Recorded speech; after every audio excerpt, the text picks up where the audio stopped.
বর্তমান ভারতবর্ষের রাজ্য আছে, তার নাম গুজরাট। সবাই নাম শুনেছেন। গুজরাটে জানুয়ারি মাস থেকে একদম পাকাপাকি ভাবে স্থায়িত্ব হয়ে গেল, স্কুলের সিলেবাসে গীতা পড়ানো হলো। তারা গীতা পড়বে, ছেলে মেয়েরা স্কুলে গিয়ে শিক্ষা লাভ করবে, তবে তো কোর্টে গিয়ে হাত দিয়ে গীতার মূল্য বুঝে তারপরে বলবে, যাহা বলিব সত্য বলিব, সত্য ছাড়া মিথ্যা বলিব। নিতাই গৌর প্রেমানন্দে হরি বল, হরি বল। সব সময়ের জন্য জীবনে যা করবে, যেভাবে করবে, তুমি সেই পন্থাকে অনুসরণ করো, সেই মতকে অনুসরণ করো।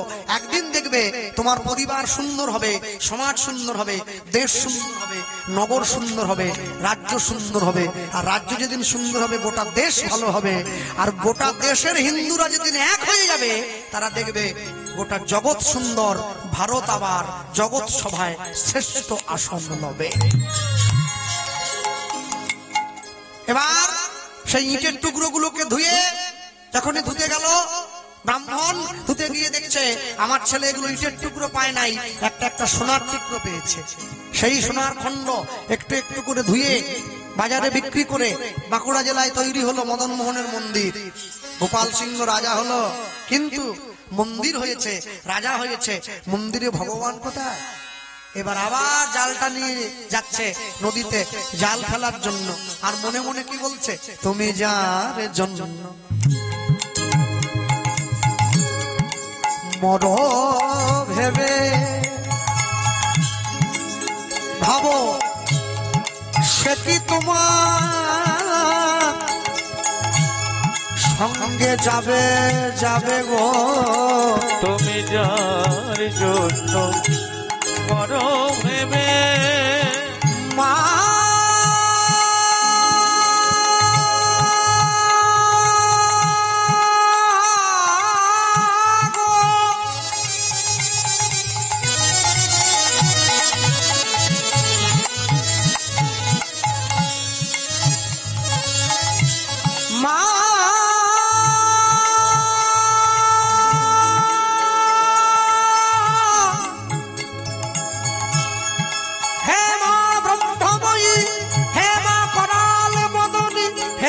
খড়গধারিণী, হে মা জ্ঞান প্রদায়িনী, মা মায়া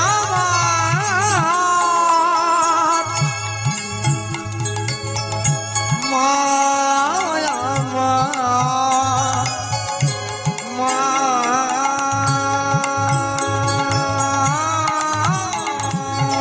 তুমি যার জন্য মর ভেবে, সে কি তোমার সঙ্গে যাবে। সেই প্রেয়সী দেবে ছড়া, ঘরে অমঙ্গল হবে গো।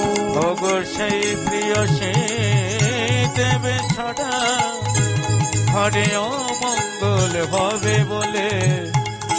ভেবে দেখ মন কেউ কারো নয়, মিছে ভ্রম ভূমণ্ডলে ভুলো না দক্ষিণা কালী, বদ্ধ হয়ে মায়া জালে। নিতাই গৌর প্রেমানন্দে হরি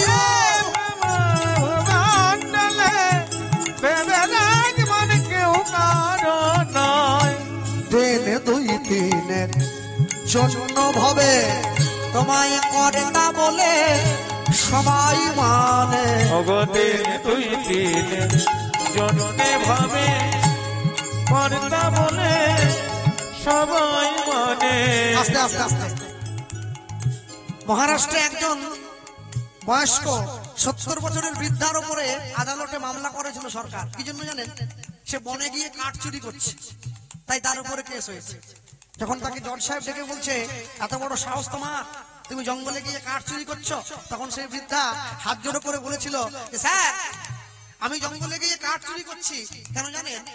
3 দিন ধরে আমি কিছু খাই নেই, আমি একটু আটা ভিক্ষা করে এনেছি গ্রামের মানুষের কাছ থেকে, আমি রুটি করব বলে আমি দুটো কাঠের টুকরো চুরি করেছিলাম। আপনি বলুন, আমি নিজে খাওয়ার জন্য কি আমার হাতটা জ্বালিয়ে নেব? সামান্য দুটো কাঠচকালি চুরি করেছি বলে আপনি আমার বিরুদ্ধে কেস করছেন, আপনারা আমাকে জেলে পাঠাবেন, আমাকে পাঠান, আমার দুঃখ নেই। তারপরে একটা বিরাট বড় কথা বললেন, কি? প্রত্যেক বছর সিগারেট কোম্পানি সিগারেট তৈরির জন্য ভারতবর্ষে 14 লক্ষ গাছ কেটে ফেলে, তাদের জন্য কোনো মামলা হয় কি? আমি খাওয়ার জন্য একটু কাঠ চুরি করেছি বলে আমার নামে ডায়েরি হবে? আর প্রত্যেক বছর ITC company, Indian tobacco company cigarette যারা বানায়, সেই সিগারেট কোম্পানি 14 লক্ষ গাছ কেটে ফেলে সিগারেটের মোড়ক তৈরি করার জন্য, তাদের নামে কেউ মামলা করে না। এই হচ্ছে আমাদের দেশ।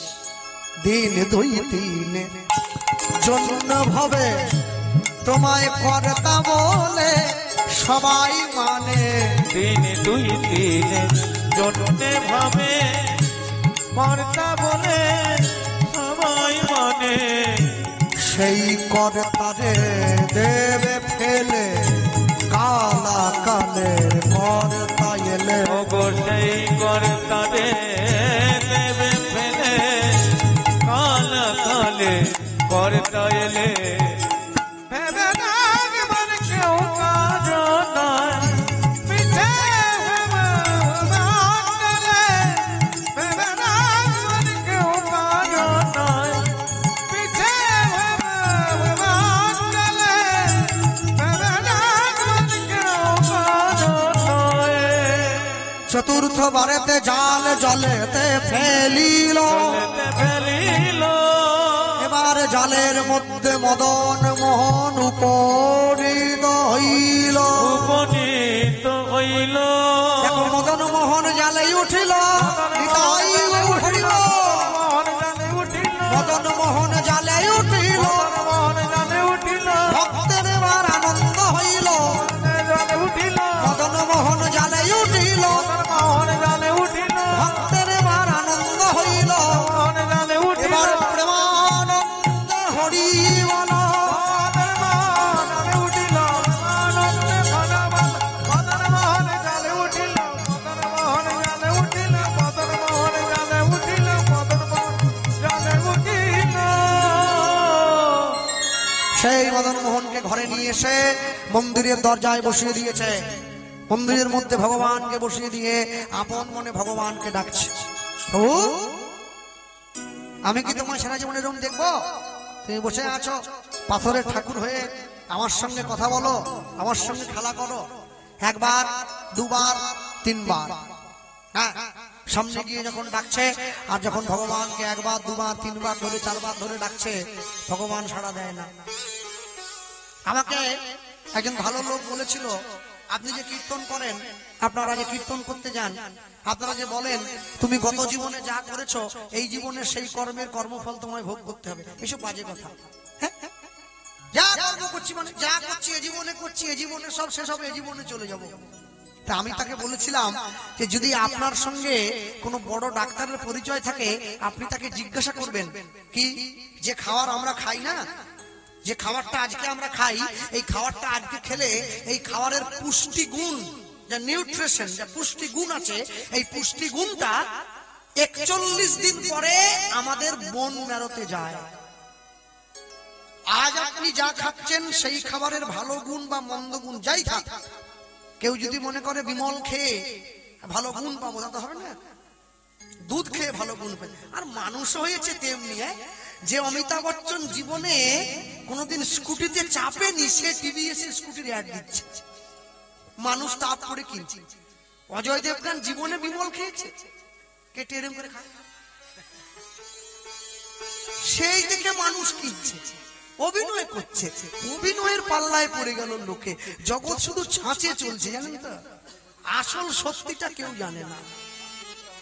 যে মাংস খায় না সে মাংসের অ্যাডভার্টাইজ করে, যে জীবনে কোকা-কোলা কিনে খায়নি, 7 আপ খায়নি, সেই নায়ক গিয়ে 7 আপের অ্যাড করছে, ও জীবনে খায় নাই।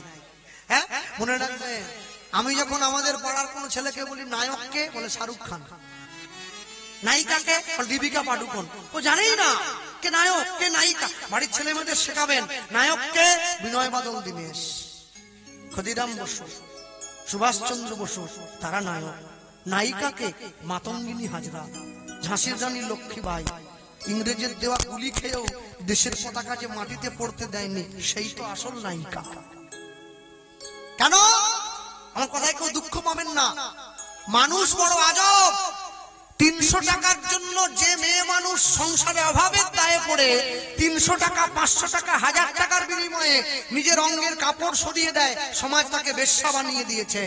আর 3 কোটি টাকার জন্য যে নায়িকার পর্দার সামনে ছোট পোশাক পরে নাচে, সমাজ তাকে নায়িকা বানিয়ে দিয়েছে।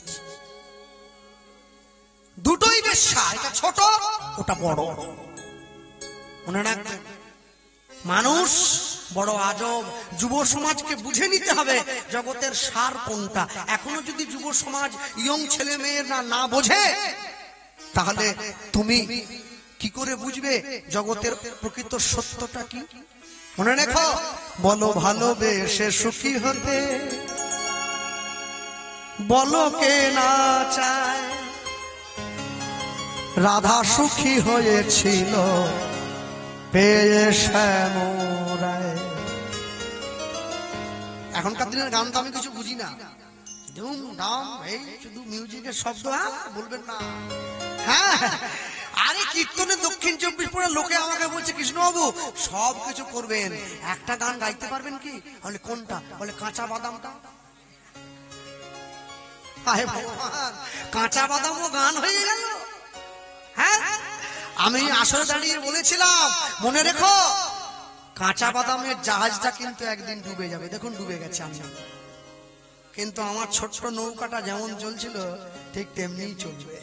হ্যাঁ, দুধের থেকে মদের দাম যতই বেশি হোক, দুধের সঙ্গে মদের তফাৎ কি জানেন? মদের বোতলের দাম 1 লাখ টাকা, দুধ তো 30 টাকা কিলো। তফাৎ কি? তফাৎ দু জায়গায়। মদ যদি পাহাড়ের গোয়ায় নিয়ে বসে থাকা হয়, লোকে খুঁজে চলে যায়, আর যে গোয়ালা দুধ বিক্রি করে সে বাড়ি বাড়ি যায়। তফাৎটা কি জানেন? তফাৎ হচ্ছে এক ময়ূর কেমনে দেখে রে, কি অপরূপ দেখলাম নয়নে।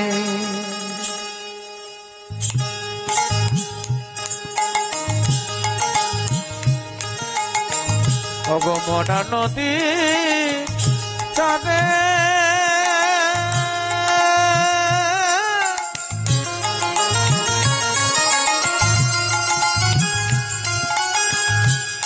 সাপের মাথায় ব্যাঙের নাচ, ময়ূর কেমনে দেখে রে,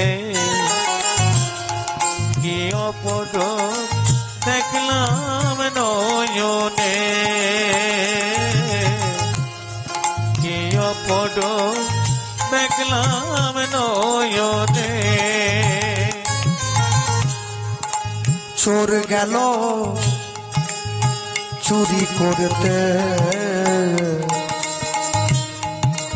মালিক পড়লো ধরা,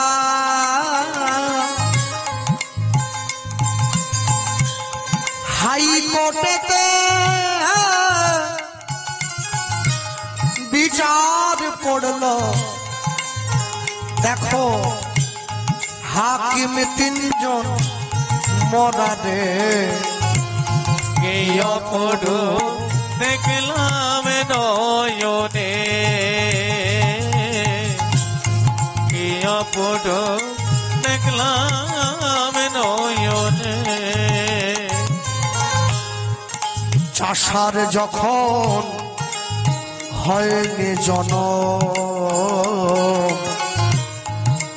জল খাওয়ার যায় মাঠে, বলদ রইল গাভীর পেটে। বলো হালটা নিবে কিসেরে, কি অপরূপ দেখলাম নয়নে, কি অপরূপ দেখলাম নয়নে। কে লিখলো গান? গান লিখেছে হালিম মিয়া, বরিশাল জেলায় বাড়ি,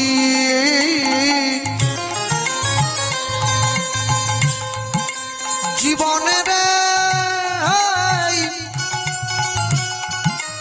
শেষ গান লিখা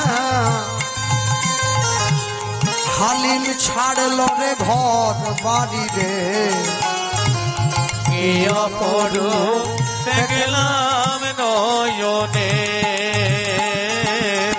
ভোলা মন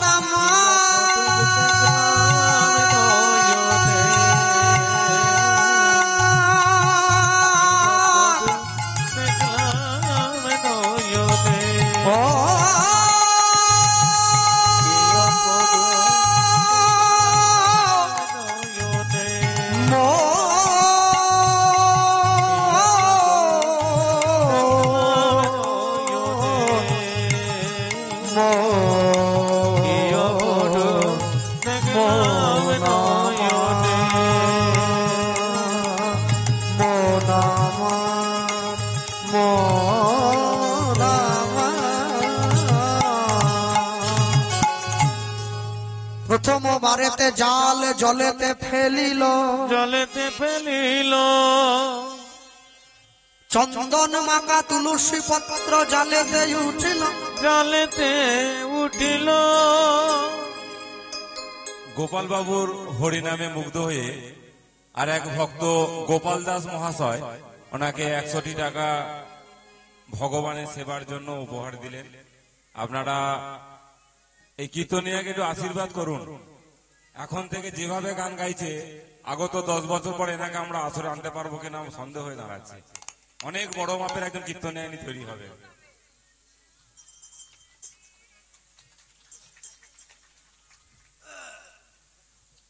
10 বছর পরে আসবো, আগে নয়। যাক, এখন যারা 10 বছরের মধ্যে গাইবে তারা গাইতে নি, তারপরে আমি আবার আসবো ওখানে।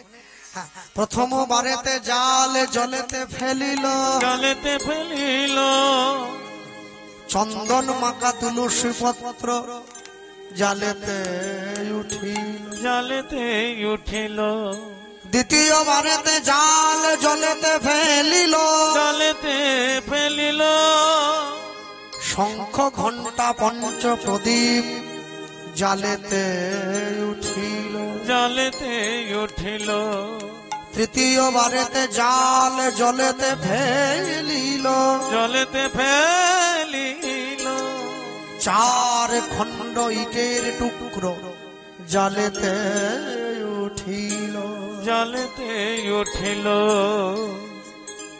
3 বারের বার জাল ফেলে 4টে ইটের টুকরো পেয়েছি। বাড়িতে নিয়ে গিয়ে বাবাকে বলছে, বাবা ইটের টুকরো গুলো ভালো করে পুকুরের জলে ধুয়ে শ্যাওলা গুলো তুলে দাও, একটা তুলসী মঞ্চ বানিয়ে দাও, আমি তুলসীতে জল দেবো। আস্তে যে সমস্ত মায়েরা বসে আছেন আমার কথায় কেউ রাগ করবেন না, যে সমস্ত বাবারা বসে আছেন দাঁড়িয়ে আছেন, শিক্ষিত সমাজ যারা দাঁড়িয়ে আছো, আমার কথাটা মন দিয়ে লক্ষ্য করো। হ্যাঁ, মনে রেখো, সব সময়ের জন্য মনে রাখবে, আমরা যারা কীর্তন করছি, যারা আমরা কীর্তনীয় হয়েছি, যারা মানুষের দরজায় দরজায় গিয়ে পাড়ায় পাড়ায় গিয়ে কমিটির আহ্বানে আমরা হরিনাম কৃষ্ণ কথা গৌর কথা প্রচার করে বেড়াই, মনে রাখবেন এই পৃথিবীতে যত কীর্তনীয় আছে কীর্তনীয়ার পরিশ্রমের দাম কোনো কমিটি দিতে পারবে না। আর যে কীর্তনীয় বেশি বেশি পয়সা নেয়, 60,000 70,000 80,000 1 লাখ 2 লাখ যারা পয়সা নেয়, কীর্তনীয় কোনোদিন তার পরিশ্রমের দামও নিতে পারবে না। কীর্তনীয়ার পরিশ্রম জানে একমাত্র গৌর রায়, অন্য কেউ জানে না। কিন্তু আমার শ্রী গুরুদেব বলতেন, আমার শিক্ষা গুরু, যে তুমি যদি আসলে গিয়ে শুধু ধর্ম কথা প্রচার করো, শুধু রাধা কৃষ্ণ গৌর বলে কেঁদে লুটিয়ে পড়ো, মানুষ তোমার কথা শুনবে, মানুষ তোমার কথা মর্যাদা দেবে, কিন্তু এতে করে সমাজের ভিত তৈরি হবে না বাবা। তোমাকে কীর্তনটাও গাইতে হবে, তোমাকে সমাজকে সচেতন করতে হবে। কেন জানো? কোন মাটিতে বসে আজ থেকে 10 বছর পরে মানুষ কীর্তন শুনবে, সেই পায়ের তলার মাটিটা আগে ঠিক করতে হবে। এটা কীর্তনীয়দের প্রধান দায়িত্ব। সবার আগে এইটা চাই। তুমি অনেক কিছু জানো, তুমি অনেক কিছু শিখেছো, অনেক ভালো ভালো গান গাইতে পারো, অনেক ভালো ভালো পদ পদাবলী জানো, অনেক বড় তালের গান জানো, অনেক সুর জানো, অনেক ক্লাসিক জানো, তুমি দেখতে অনেক সুন্দর, তোমাকে দেখলে মানুষ দাঁড়িয়ে থাকে, সব ভালো। তুমি যদি সমাজকে সচেতন করতে না পারো, যদি জাগিয়ে তুলতে না পারো, যেভাবে বিধর্মী অত্যাচার বেড়ে চলেছে ভারতবর্ষের মাটিতে, আর 10 বছর পরে তোমার কোনো বিদ্যাই তোমার কাজে আসবে না, তোমাকে ব্যাগ গুটিয়ে নিয়ে পালিয়ে যেতে হবে। যে সমস্ত বাবা মায়েরা বসে আছেন, শিক্ষিত সমাজ বসে আছেন, মনে রাখবেন আপনাদের বাড়ির ছেলে মেয়ে, বিশেষ করে মেয়েদের, যেসব মেয়েরা বড় হচ্ছে, বিবাহযোগ্য হয়ে উঠছে, পড়াশুনো শিখছে, বর্তমান দিনের মেয়েদের সব থেকে বড় অবক্ষয়ের মূল কারণ হচ্ছে তারা বিধর্মীদের প্রতি বেশি আকৃষ্ট। হিন্দু বাড়ির মেয়ে মুসলমান ছেলের প্রতি আকৃষ্ট হয়ে পড়ে বেশি, খ্রিস্টান ছেলের প্রতি আকৃষ্ট হয়ে পড়ে বেশি। কেন বলুন তো? কেন জানেন? কই মুসলমান বাড়ির মেয়েরা তো হিন্দু বাড়ির ছেলেদের প্রতি আকৃষ্ট হয় না। হিন্দু বাড়ির মেয়েরা হচ্ছে কি করে? 8, 9, 10 পড়ে, ছোট ছোট মেয়ে, যারা সমাজের কিচ্ছু বোঝে না, জীবনের বরকেচ্য পর্যন্ত জানে না, তারা আকৃষ্ট হয়ে পড়ছে। কেন জানেন? পারিবারিক শিক্ষার অভাব আছে। আমি সব মায়েদেরকে বলবো, মেয়েদেরকে উপযুক্ত পারিবারিক শিক্ষায় শিক্ষিত করে তুলবেন, মেয়েদেরকে বোঝাবেন একমাত্র এই ধর্মে, একমাত্র এই ঘরে, একমাত্র সনাতন ধর্মের হিন্দু মেয়েদেরকে দেবী জ্ঞানে পূজা করা হয়, যেটা অন্য কোনো ধর্মে হয় না। হিন্দু বাড়িতে হিন্দু মেয়ে যে সম্মান পায়, সে অন্য কোনো ধর্মে গেলে সেই সম্মান পাবে না। বোঝাবেন, শিক্ষা দেবেন, সনাতনী শিক্ষায় শিক্ষিত করবেন। সকাল সন্ধ্যা বাড়ির গুরুজনদের পায়ে হাত দিয়ে প্রণাম করতে শেখাবেন। সন্ধ্যেবেলা ছেলে মেয়েদেরকে সঙ্গে নিয়ে বসে হাতে তালি দিয়ে কৃষ্ণ নাম গাওয়া অভ্যেস করাবেন। সপ্তাহে যে কোনো একটা দিন যে কোনো মন্দির বা যে কোনো মঠে গিয়ে ভগবানের প্রসাদ পাওয়াবেন, এতে আত্মশুদ্ধি ঘটে। ভগবানের নাম শোনাতে নিয়ে যাবেন, ভাগবত পাঠ শোনাবেন। বাড়িতে মেয়েকে সঙ্গে নিয়ে বসে সব্বনেশে সিরিয়াল না দেখে রামায়ণ মহাভারত গীতা পড়বেন, মহাপ্রভু চরিত্র কথা শোনাবেন, বড় বড় মনীষীদের কথা শোনাবেন। মনে রাখবেন, তবে কিন্তু ঘরের মেয়েরা ঘরে থাকতে শিখবে, বাইরে পা বাড়াতে শিখবে না। সব শিক্ষা আপনি স্কুলের বইতে পাবেন না, কিছু শিক্ষা পরিবারকেও দিতে হবে। সেই শিক্ষাটা হচ্ছে সামাজিক শিক্ষা। ভক্তমন্ডলী, ভক্তিমতী মায়েরা, সব সময়ের জন্য মনে রাখবেন, সবার ধর্ম ভালো, আমি কাউকে ছোট বলবো না, সব সম্প্রদায় ভালো। তবে যার যে সম্প্রদায়, যে যেই ঘরের লোক, তাকে সেই সম্প্রদায়ে বেশি মানায়, সে অন্য কোনো জায়গায় গেলে টিকতে পারবে না। কেন জানো? প্রত্যেকের রুচি আলাদা, প্রত্যেকের কালচার আলাদা, প্রত্যেকের সংস্কৃতি আলাদা। তুমি তাকিয়ে দেখো, জগতে যত দেশ আছে, যত ধর্ম আছে, যত জাতি আছে, হিন্দু নারীদের মতো সম্মান কোন দেশে কোন নারীকে করা হয় না। 1952 সালের আগে পর্যন্ত আমেরিকার মতো দেশে মেয়েরা ভোট দিতে পারত না, ব্যাংকের বই খুলতে পারত না। মনে রাখবে, ভারতবর্ষ গোটা পৃথিবীকে শিক্ষা দিয়েছে। ভারতবর্ষের নারী, ভারতীয় নারী এ শাড়ি পরছ, আমরা গোটা বিশ্বকে শাড়ি পরা শিখিয়েছি। ভারতবর্ষের নারী প্রথম। এমনকি ভারতবর্ষের মেয়েদের সিঁথিটা পর্যন্ত ফাঁকা রাখার নিয়ম ছিল না, ওখানে সিঁদুর দিয়ে ঢাকা রাখার নিয়ম আছে। তোমাদের অঙ্গ কেউ দেখবে না। ভারতবর্ষের নারীকে সবাই মা বলে। কেন মা বলে জানো? কেন মা বলে? সারদা মা নয়, মা সারদা। কেন মা বলে জানো? যে নারীর 5টি অঙ্গ ঢাকা থাকে, বক্ষ যুগল, নাভি কমল, পায়ের 2 গোড়ালি, তাকে মা বলে বলতে হয়। শরীরের মুখ্য উদ্দেশ্য, দেহের মুখ্য উদ্দেশ্য সমাজের সামনে নিজের দেহকে প্রদর্শন করা নয়, নিজের চরিত্রকে প্রদর্শন করা। তুমি যদি তোমার চরিত্রকে উজ্জ্বল করতে পারো, মানুষ এমনি তোমায় ভালোবাসবে। তোমাকে আলাদা করে ভালোবাসার জন্য কারো কাছে ছুটে যেতে হবে না।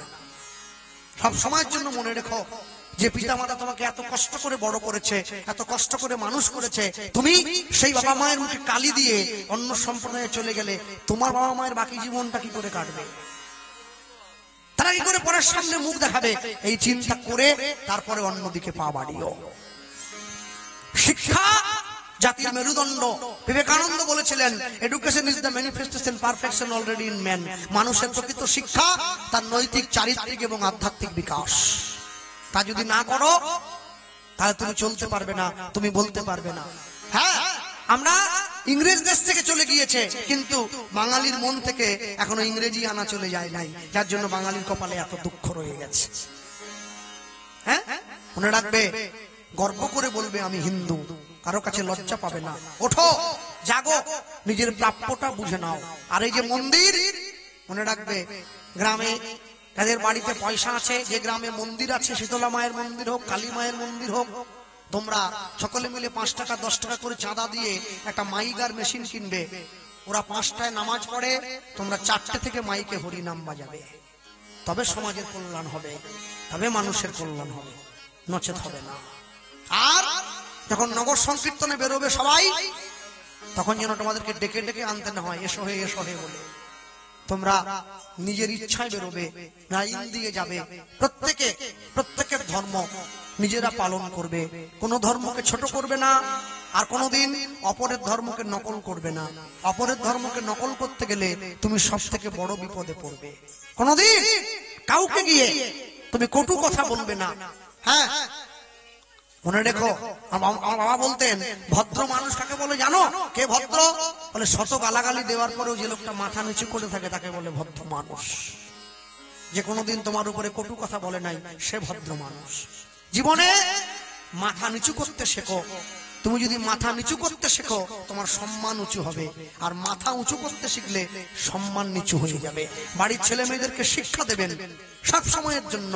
কারোর সঙ্গে দেখা হলে, কারোর সঙ্গে কথা বললে, আগে জয়নিতাই বলবে, আগে হরে কৃষ্ণ বলবে, আগে রাধে রাধে বলবে, তবে তো শিক্ষা বিনিময় হবে।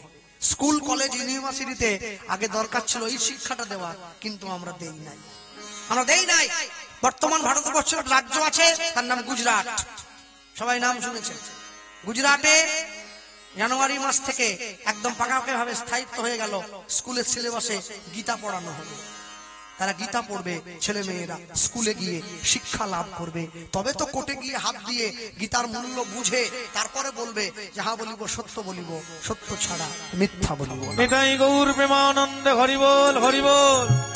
সব সময়ের জন্য জীবনে যা করবে, যেভাবে করবে, তুমি সেই পন্থাকে অনুসরণ করো, সেই মতকে অনুসরণ করো।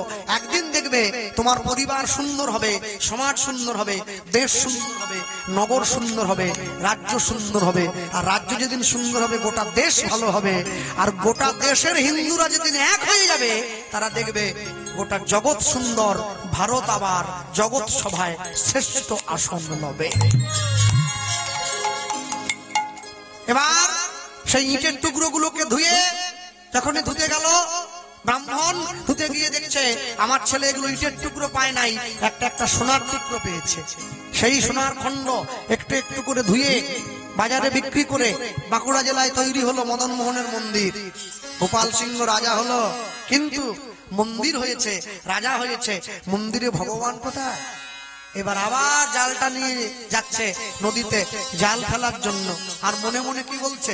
তুমি যার জন্য মর ভেবে ভাবো, সে কি তোমার সঙ্গে যাবে গো। তুমি যার জন্য করো ভেবে, মা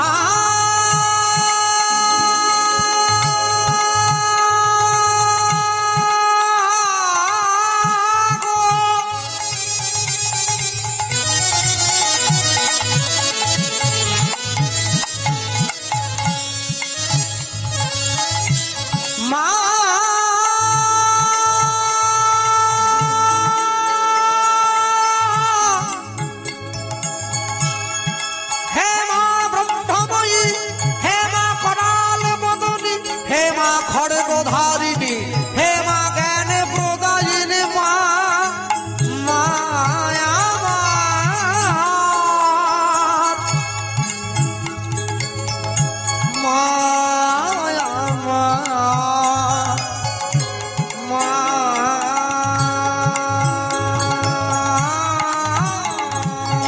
তুমি যার জন্য করো ভেবে, সে কি তোমার সঙ্গে যাবে। সেই প্রেয়সী দেবে ছড়া ঘরে অমঙ্গল হবে গো। ওগো সেই প্রিয় সে দেবে ছড়া ঘরে অমঙ্গল হবে বলে ভেবে দেখ মন কেউ কারো নয়, মিছে ভ্রম ভূমণ্ডলে ভুলো না দক্ষিণা কালী বদ্ধ হয়ে মায়া জালে। ভেবে দেখ মন কেউ নিতাই গৌর ব্রহ্মানন্দ হরি মণ্ডলে ভেবে দেখ মন কেউ কারো নয়। দিন দুই তিনের জন্য ভবে তোমায় করে তা বলে সবাই মানে। ওগো দিন দুই তিন